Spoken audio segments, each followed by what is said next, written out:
Dans l'actualité ce soir, journée mondiale de l'enseignant, les éducateurs s'inquiètent pour leur sécurité dans un contexte d'attaques terroristes répétées.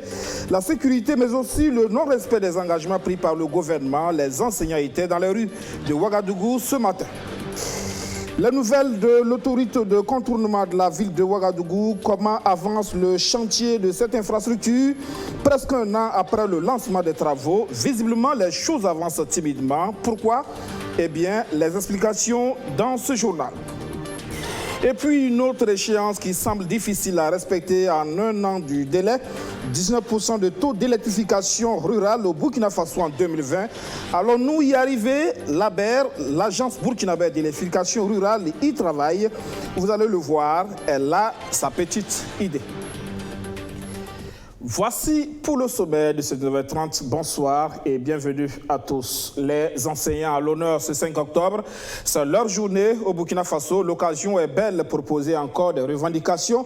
La coordination nationale des syndicats de l'éducation a marqué le coup en organisant une marche partout dans le pays. À Ouagadougou, les manifestants sont allés remettre leurs revendications au ministre en charge de l'éducation nationale. Le message est dominé par l'équation sécuritaire et le respect des engagements pris par le gouvernement. Kwame Hervé Napa. Pour elle, chaque occasion est bonne pour maintenir la pression sur le gouvernement. Les organisations syndicales du secteur de l'éducation ont encore battu le rappel des troupes ce 5 octobre, journée mondiale de l'enseignant. Même si des accords ont été signés, la CNSE se méfie, elle l'a signifié au ministre de l'Éducation nationale, tout en insistant sur la situation sécuritaire et ses conséquences sur les affectations. Donc les préoccupations sont de trois ordres. Le respect des engagements pris et leur exécution dans les délais prescrits. Et au niveau de la question sécuritaire, nous demandons que le gouvernement mette tous les moyens qu'il faut afin de ramener la sécurité dans toutes les localités du pays, afin de permettre à ce que toutes les écoles fonctionnent. Après avoir écouté, Stanislas Ouaro s'est attelé à ukrainer plusieurs des points d'accord déjà réglés et ceux qui sont en cours d'application avant d'indiquer l'intérêt et la bonne foi du gouvernement à respecter sa signature. On travaille à la mise en œuvre. Voilà. Les délais ne sont pas toujours respectés. Il y a des cas où les délais ont été respectés, mais chaque fois que nous respectons les délais, on explique aux partenaires donc, ce qui bloque. Mais je renouvelle l'engagement du gouvernement à la mise en œuvre du protocole d'accord qui, pour nous aussi, au-delà des partenaires sociaux, qui pour nous devrait permettre d'améliorer la qualité de nos systèmes éducatifs, qui est essentiel pour le développement de notre pays. Rien ne peut se faire dans ce pays sans éducation de qualité. Sur la question sécuritaire, le ministre de l'Éducation nationale a rassuré ses interlocuteurs sur les mesures prises pour permettre aux écoles de réouvrir dans la mesure du possible. Presque un an après le lancement des travaux de l'autoroute de contournement de la ville de Ouagadougou, comment avance le chantier? Eh bien, c'est timidement, constat fait hier par le ministre des Infrastructures, Éric Bougma, la faute à un souci de déguerpissement et de dédommagement des populations affectées. Majid Bakouan, Sandrine Zougouri. Les travaux ont été officiellement lancés le 30 octobre 2018 par le président du Faso. Presque un an après, le chantier de l'autoroute de contournement de la ville de Ouagadougou est au stade des terrassements. Ce 4 octobre, le ministre des Infrastructures est au constat. Ici à Gampela, les travaux connaissent un retard dû au problème de dédommagement des populations. Alors, le constat qu'on peut faire, c'est que les travaux de terrassement pouvaient être mieux avancés que ça. Mais nous avons été confrontés, l'entreprise, l'administration, la mission de contrôle, à un certain nombre de difficultés liées à l'indemnisation des personnes affectées par le projet. Sinon, depuis le lancement du projet, c'est vrai, les travaux de nettoyage, les travaux préliminaires avaient déjà commencé depuis l'année dernière donc. Alors cette fois-ci, c'est le gros terrassement qui a véritablement commencé et nous nous attendons à ce que ces travaux soient accélérés. Ensuite, Éric Bourgmont et sa délégation ont mis le cap sur les installations de l'entreprise chargée de la réalisation du projet. À travers cette visite, le ministre veut s'assurer de la présence des matériaux nécessaires pour un travail de qualité. Tout semble prêt et aux normes. La confiance s'installe chez le ministre après avoir fait le tour de ces différentes installations. Nous sommes confiants de ce point de vue. Donc nous nous attendons en tout cas à ce que dans les prochaines semaines, parce que nous reviendrons sur le chantier pour observer justement l'accélération de la cadence quant au terrassement, n'est-ce pas, et quant aux travaux de la chaussée. Donc nous n'avons plus d'inquiétude pour ce qui concerne l'installation des différentes centrales, puisque nous les voyons, ça fonctionne bien. L'entreprise, à travers son président directeur général, réaffirme son engagement à réaliser un travail de qualité. Je mesure l'importance de la voie de contournement par la visite répétée du ministre des Infrastructures. Je pourrais dire que nous étions déjà conscients, mais nous devenons de plus en plus conscients de l'importance capitale de cet ouvrage. D'un coût global de 181 milliards de francs CFA, les travaux sont prévus pour durer 36 mois. Cette autoroute est longue de 125 km. Le foncier qui retarde ce chantier d'autoroute, le foncier source de nombreux conflits. Pour les résoudre et mieux gérer la répartition des territoires, le gouvernement burkinabé lance l'élaboration du schéma régional d'aménagement et de développement durable du territoire. 9 mois pour asseoir ce projet dans la région du centre et après, il sera étendu sur l'ensemble du territoire national. Stéphanie Hier, Madina Sieno. Dans exactement 9 mois, la région du centre disposera d'un schéma régional d'aménagement et de développement durable du territoire. C'est l'annonce faite ce 3 octobre par le ministre délégué chargé de l'aménagement du territoire. Selon Pauline Zouré, ce chemin devrait permettre de doter les administrations de la région et l'ensemble des acteurs du développement d'un cadre de planification spatiale cohérent et pertinent. Il devrait également permettre de réduire les conflits fonciers au Burkina Faso. Le schéma va déterminer la destination générale des terres. Ça veut dire que chacune des terres, au niveau des 13 régions, a une destination. Donc ça déjà, ça va régler la question et pouvoir réduire les conflits autour des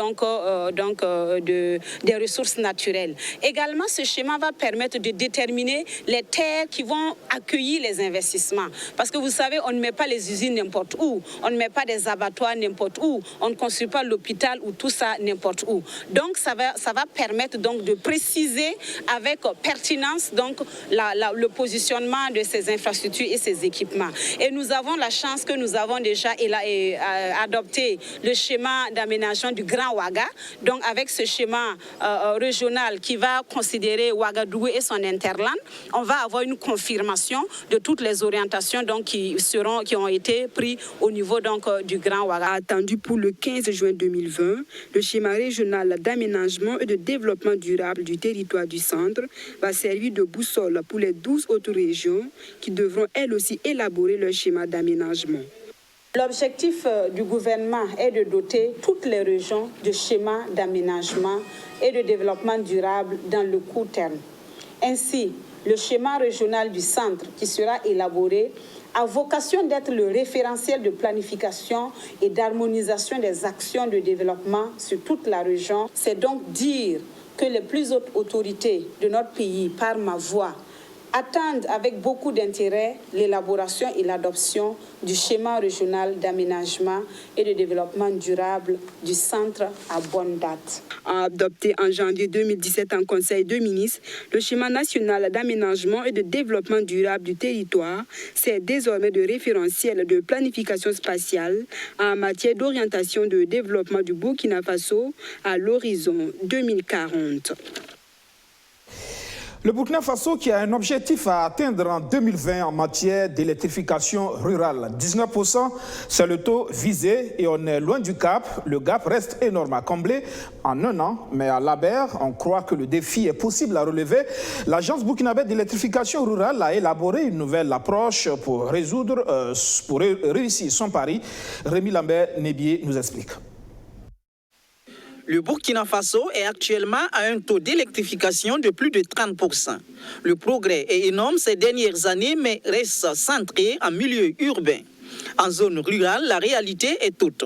Le taux de pénétration et d'accès à l'énergie tourne autour de 7% et est loin de la cible de 19% visée en 2020. Cependant, l'atteindre en l'espace d'une année n'est pas une chose impossible selon l'ABER, l'agence burkinabé de l'électrification rurale. Il suffit de changer le fusil d'épaule et pour ce faire, l'ABER a identifié une nouvelle approche. Volonté politique affirmée, disponibilité de fonds sur le plan international et troisièmement, une innovation technologique qui nous permet aujourd'hui, si on met ces trois éléments ensemble, on peut réaliser du progrès. L'objectif étant de 19%, je puis vous assurer qu'il y a un ensemble de projets financés à la fois par le budget national, financés par les partenaires techniques financiers internationaux, qui vont nous permettre donc de remplir ce gap. Donc l'objectif de cette mission, de cet atelier plutôt, était de réunir les acteurs, pour que nous nous mettons tous sur un même pied de guerre, avec une vision commune, une approche organisée, afin de réaliser un objectif de PNDS qui a signé donc pour 2020 à 19%. Je peux vous assurer aussi qu'à l'heure actuelle, avant 2020, plus de 500 localités au Burkina auront accès à l'énergie. Donc c'est vous dire que l'objectif qui s'est fixé donc par le gouvernement de 19%, c'est un objectif réaliste et que nous avons réalisé. Cette nouvelle approche élaborée par l'ABER intègre le secteur privé comme un partenaire privilégié dans sa nouvelle politique d'électrification du milieu rural. Si nous voulons des solutions pérennes et si nous voulons surtout dépendre de nous-mêmes pour réaliser cela, on a besoin de mobiliser les ressources privées nationales d'abord pour qu'ils investissent avec l'État et aussi avec les partenaires financiers internationaux pour réaliser donc nos ambitions en termes d'électrification au Burkina Faso. Donc l'objet de cette réunion, c'est de pouvoir définir clairement le rôle que chacun va jouer dans cette dynamique. Et ce rôle-là est très clairement défini dans la stratégie. La SONABEL va jouer son rôle. L'ABER va encadrer le jeu que les partenaires privés pourront mener dans ce combat-là. Les partenaires privés, ils sont déjà présents sur le terrain et disent même être convaincus par l'effet pondéré de la nouvelle approche de l'agence burkinabé de l'électrification rurale. Nous aurons l'occasion, dans le cadre de ce projet qui prévoit l'électrification de localités dans la région de la Boucle du Moune, le développement d'activités génératrices de revenus, d'emplois et d'augmentation de la productivité, surtout pour les femmes et les jeunes dans la région grâce à l'énergie renouvelable. Et donc on se met dans cette démarche nationale qui va permettre de bien gérer les différentes infrastructures, de bien exploiter les différentes infrastructures qui vont être mises en place dans le cadre des différents projets et interventions des partenaires. À cet atelier national de 48 heures, les différentes parties prenantes ont pu faire l'état des lieux de l'électrification rurale au Burkina Faso. Elles ont aussi relevé les grands défis qui s'imposent et se sont imprégnées de la nouvelle approche qui devra permettre au Burkina Faso d'atteindre un taux d'électrification générale de 45% en 2020. Une question dans ce journal. Est-ce possible d'entreprendre à partir de 0 francs? Oui, c'est possible. C'est la FPPME qui le dit. Et alors, comment entreprendre à 0 francs? L'Agence de financement et de promotion des petites et moyennes entreprises livre les secrets. C'est à travers une caravane qui entend sillonner l'ensemble du territoire national. Alexis Bilemnaba, Mamounata Kabore. Comment entreprendre à 0 francs? Le concept paraît irréaliste.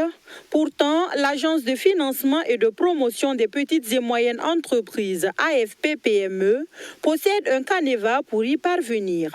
Pour l'AFP-PME, cela découle d'un état d'esprit et d'une conviction en ses propres capacités. Et cette stratégie, elle compte la disséminer au sein des jeunes, des femmes et des hommes à travers la caravane dont le lancement est intervenu ce lundi 30 septembre 2019 à Koudougou. Aujourd'hui, comme le disait le coach dans son intervention tout à l'heure, beaucoup de gens ont besoin donc, de réunir, ils font des projets donc, de plusieurs dizaines de millions, des centaines de millions pour pouvoir démarrer, comme s'ils étaient eux-mêmes d'abord des investisseurs. Alors qu'un entrepreneur, c'est quelqu'un qui a un projet, qui a une idée et qui se donne les moyens de le réaliser en créant certainement donc, de la plus-value, en créant donc, des emplois. Donc, vous n'êtes pas d'abord un investisseur qui a déjà, on va dire, qui a déjà donc suffisamment donc, de moyens pour aller sur de gros projets. Donc au départ, si vous avez une belle idée et que vous venez dans ce genre de formation, on peut vous montrer clairement comment est-ce que vous pouvez commencer dans votre environnement.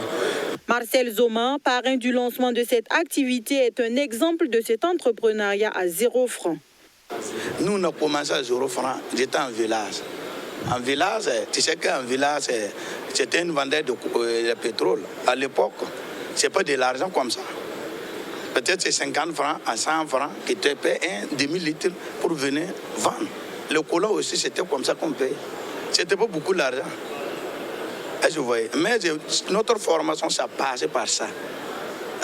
On a rentré dans les villages, on a tourné dans le petit marché pour vendre le collant et allumettes, le pétrole. C'est un opérateur économique. Je peux dire que c'est positif. Les jeunes aujourd'hui, il peut prendre l'argent de 250 000, même 500 000, aller acheter un portable. Pourtant, les 500 000 ou les 200 000 que tu vas acheter une portable, c'est une forme de commerce. Pour le président du Conseil régional de la jeunesse du Centre-Ouest, cette formation est une opportunité pour les jeunes de renforcer leurs compétences. Nous estimons que c'est une opportunité pour les jeunes pour pouvoir renforcer leurs compétences et évidemment avoir les outils qui vont leur permettre de développer leur idée d'entreprise. Et l'esprit étant de faire en sorte qu'on ait c'est une armée d'entrepreneurs qui puissent commencer leur activité sans attendre un financement extérieur. Plus de 500 jeunes prennent part à cette formation de 4 jours. L'objectif est de former au moins 10 000 personnes dans les 13 régions du Burkina Faso en entrepreneuriat d'ici à l'horizon 2020.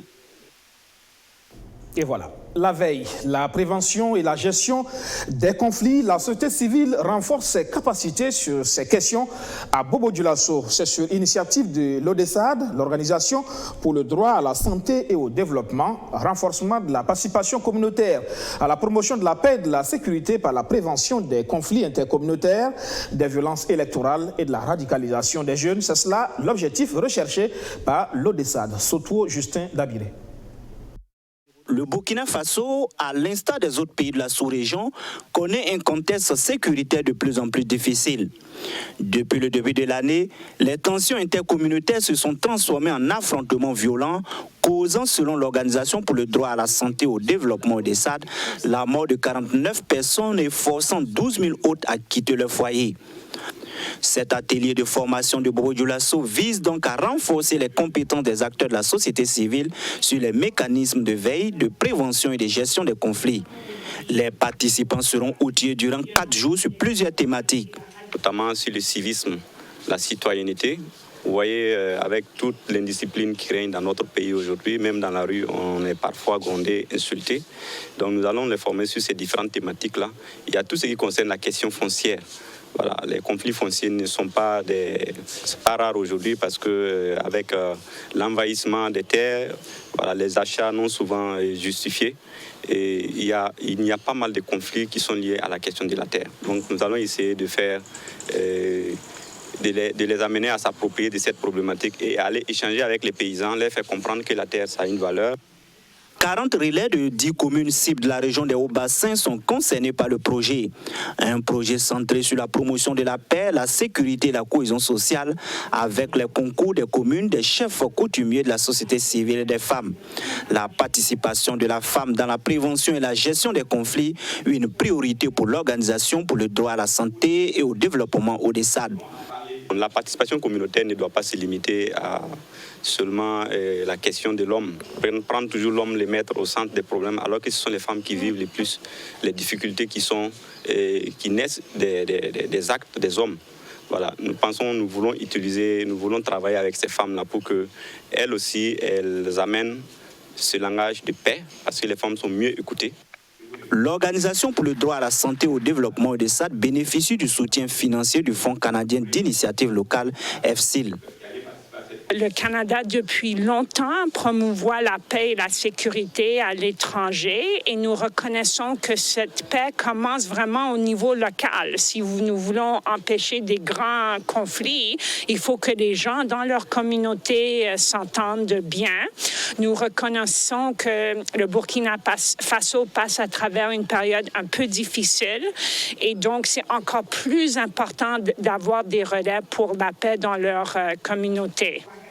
La mise en œuvre de ce projet va permettre aux acteurs locaux non seulement d'observer et de détecter des prémices d'une crise, mais aussi de disposer de compétences, d'outils, d'informations et de contacts pour assurer la veille, la prévention et la gestion de conflits.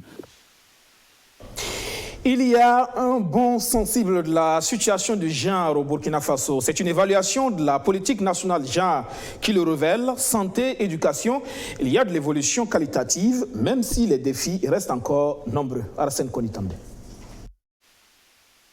Après son élaboration en juillet 2009, la politique nationale genre a fait son petit bonhomme de chemin. En procédant à une évaluation de cette politique 10 ans après, le département de Laurence Machal Il-Boudo veut mesurer son impact sur les inégalités liées aux gens au Burkina Faso. L'étude a duré 3 mois. Elle a concerné l'accès aux services sociaux de base comme la santé et l'éducation. Les experts ont analysé les inégalités et procédé à une comparaison entre la situation de départ et celle à l'arrivée. La situation du genre a sensiblement évolué au Burkina Faso. Peut-être moi je suis une passionnée, je peux dire que ça n'évolue pas au rythme que nous voulons, mais il faut reconnaître que ça évolue. Si je prends le taux d'accès à la scolarisation, le taux brut, aujourd'hui ça tourne autour de 90%, mais il y a 10 ans ce n'était pas là. Si je prends le taux de mortalité maternelle, aujourd'hui on a un taux qui tourne pour 330 comme ça pour 1000. Mais il y a 10 ans on n'était pas là. Donc tout cela témoigne pour dire qu'on avance quand même si beaucoup de défis restent à relever. Après l'adoption de ce rapport, le ministère en charge de l'action humanitaire va procéder au lancement d'une stratégie nationale genre. Plus opérationnelle, elle devrait permettre de lancer une offensive contre les inégalités multiformes. Bon, la stratégie, vous savez que c'est des éléments que nous prenons pour opérationnaliser, pour arriver à prendre le genre en compte. Parce que vous savez, nous avons une politique qui est timide. Parce que c'est un peu abstrait, la politique. La stratégie est un peu plus concrète et nous avons des indicateurs pour arriver à la pleine participation du genre dans le développement. Donc, c'est important qu'aujourd'hui, de l'évaluation, nous allons trouver des substances pour une bonne stratégie. Les questions de genre occupent une place de choix dans la politique de coopération de l'Union européenne. Elle a apporté son soutien technique et financier à la mise en œuvre de la politique nationale genre en 2009-2019. La base judiciaire de ce journal, intégrée par le droit, c'est les avocats de la conférence des barreaux de l'UEMOA, l'Union économique et monétaire ouest-africaine, qui prennent l'engagement à Lomé au Togo. Le congrès des avocats de cet espace communautaire qui s'est achevé hier a rendu hommage à l'un des initiateurs de la conférence des barreaux de l'UEMOA. Il s'agit de Maître Mamadou Traoré, ancien bâtonnier de l'ordre des avocats du Burkina Faso. Le point avec Thié Traoré. Pendant 4 jours, les avocats des 8 États de l'UEMOA ont passé en revue les textes relatifs à l'exercice de leur profession dans la sous-région, les difficultés rencontrées dans la mise en application des dispositions communautaires, la formation des membres des ordres sur les problèmes spécifiques rencontrés sur le terrain et leurs solutions. Nos barreaux étaient cloisonnés au sein de leur territoire national. Mais le travail d'intégration réussi a été tel qu'aujourd'hui, les règles professionnelles d'entrée, d'exercice, de sortie, de déontologie, de discipline, etc. sont les mêmes pour les 8 barreaux de l'espace UEMOA. Les avocats de l'espace UEMOA peuvent s'installer et exercer dans n'importe lequel des pays membres. Nous devons ce résultat, unique au monde à ma connaissance, à l'intelligence et à la perspicacité d'abord de nos prédécesseurs qui ont entamé l'œuvre. Dans la zone communautaire, les actions de la conférence des barreaux portent de beaux fruits. Mais des défis restent à relever pour bâtir une communauté d'avocats qui va au-delà des frontières de chaque État membre. L'organisation de ce premier congrès fait suite à la proposition d'instituer une rencontre au cours de laquelle tous les sujets relatifs à l'exercice de la profession allaient être débattus. Une fois la proposition validée, les barreaux ont désigné le Togo pour abriter la réunion. Une décision que salue à juste titre le garde des Sceaux, ministre de la Justice. C'est donc une immense joie qui m'anime. À l'occasion de cet événement d'une exceptionnelle portée juridique et professionnelle, mais aussi politique, qui marque pour les barreaux de l'espace communautaire UEMOA un bond en avant dans la recherche d'une intégration sous-régionale parfaite dans un contexte de mondialisation qui prend en compte tous les aspects de la vie socio-économique. À la cérémonie d'ouverture, tout comme à la clôture, les barreaux des 8 États de l'espace communautaire ont honoré leurs pairs qui ont porté sur les fonds baptismaux la conférence et qui ont œuvré à en faire un outil puissant d'épanouissement de l'avocat sur le marché communautaire. Parmi les pionniers, l'ancien bâtonnier de l'ordre des avocats du Burkina Faso, Maître Mamadou Traoré. Un hommage spécial a été rendu à celui qui fut le tout premier président de la conférence des barreaux de l'UEMOA. Vous me permettrez de réserver une mention particulière aux bâtonniers qui, aux côtés de ses pairs de la sous-région, a parachevé l'élaboration du règlement numéro 5 CM UEMOA et mis en place la conférence des barreaux de l'espace UEMOA dont il a été le premier président. Je veux citer M. le bâtonnier Mamadou Traoré du Burkina Faso,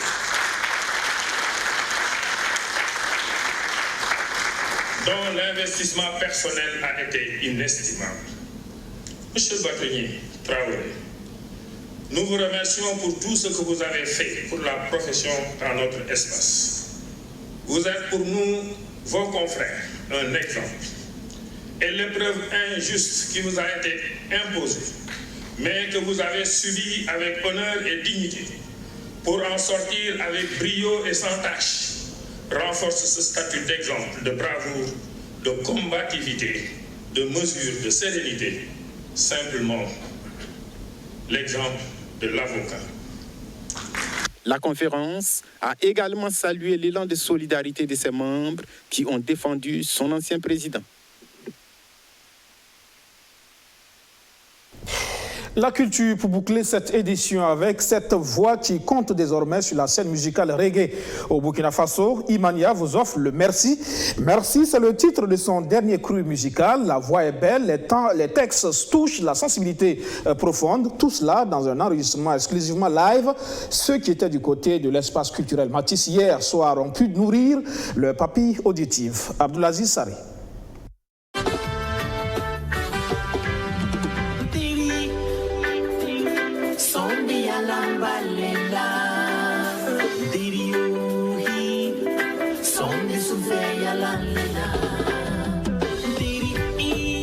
Quatre ans après sa première sortie discographique, l'artiste Imania revient sur le marché du disque avec sa toute nouvelle œuvre intitulée Merci. Un album de 8 titres chantés en langue nationale djoula, moré et en français, dans un style reggae mandingo.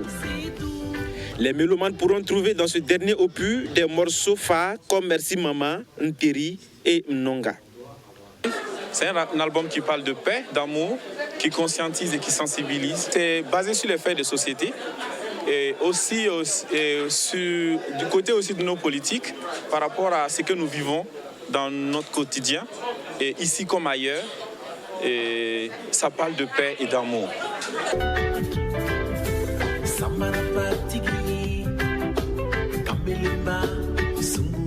Pour la réalisation de cette nouvelle œuvre discographique, le jeune Imania a bénéficié du soutien du bureau burkinabé du droit d'auteur, BBDA. Disons que l'album même a été enregistré il y a 3 ans. On n'a plus beaucoup de temps pour enregistrer, donc j'ai voulu aussi qu'on prenne beaucoup de temps pour réfléchir à la sortie. Et puis, sinon, l'album a été travaillé pendant au moins 4 années avant même l'enregistrement. Il faut noter aussi que cet album a bénéficié du soutien du Fonds de promotion culturelle du BBDA parce que j'avais le projet, mais comme ça coûte énormément cher, donc j'ai bénéficié d'un soutien du BBDA que j'ai pu compléter et puis sortir l'album. L'album Merci est enregistré entièrement en live. Et à l'occasion de cette soirée de dédicace, les mélomanes ont pu découvrir toutes les potentialités de l'artiste. Imania a offert un concert 100% live et gratuit pour le grand bonheur de ses fans.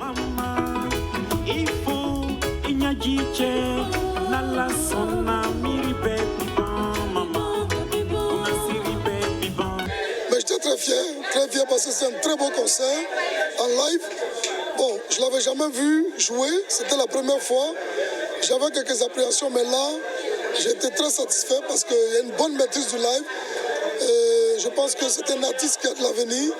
Il y a une qualité de l'occupation scénique, la maîtrise, le jeu avec le public et tout ça, comme si c'était déjà un artiste rodé.